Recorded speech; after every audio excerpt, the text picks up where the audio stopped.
రాజ్యాంగబద్ధంగా ఈ తప్పుడు కేసులు ఎదుర్కోవటానికి చాలా ధైర్యంగా ఉన్నాడు. వీళ్ళు ఎంత కాలం జైల్లో పెట్టాలనుకుంటున్నారో, ఎన్ని తప్పుడు కేసులు పెట్టాలనుకుంటున్నారో అవన్నీ ధైర్యంగా ఎదుర్కోవటానికి మానసికంగా, శారీరకంగా, ఈవెన్ కుటుంబ పరంగా కూడా సిద్ధంగా ఉన్నాడు. ఈ తప్పుడు కేసులతో వంశీని ఎవరు ఏమి చేయలేరని ఈ సందర్భంగా మీకు తెలియజేస్తున్నాం. మేడం, మీ వారు మీతో ఫ్యామిలీ పరంగా కావచ్చు, లేకపోతే అంటే కొంతకాలం ఇప్పుడు ఇబ్బందులు తప్పని పరిస్థితుల్లో మీకు ఇచ్చిన ధైర్యం ఏంటి? ధైర్యం మాకు ఫస్ట్ నుంచి ఉంది, ఇప్పటి నుంచి కాదు. రవి గారితో ఉన్నప్పటి నుంచి I'm like this. Thank you.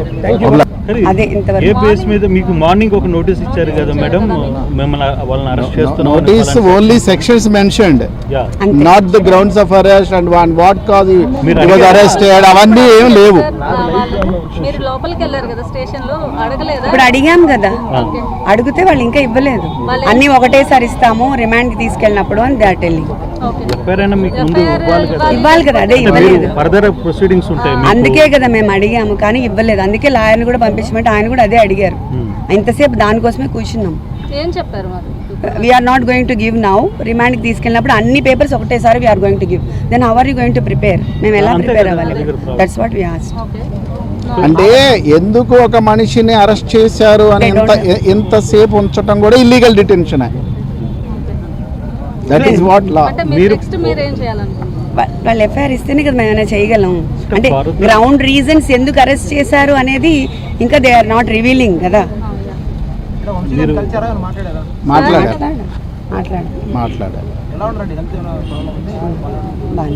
As of now is fine. అంటే మీరు లీగల్ ప్రొసీడింగ్ పోవడానికి ఫర్దర్గా మీకు ఇప్పుడు without FIR you can't go కదా? We can't go.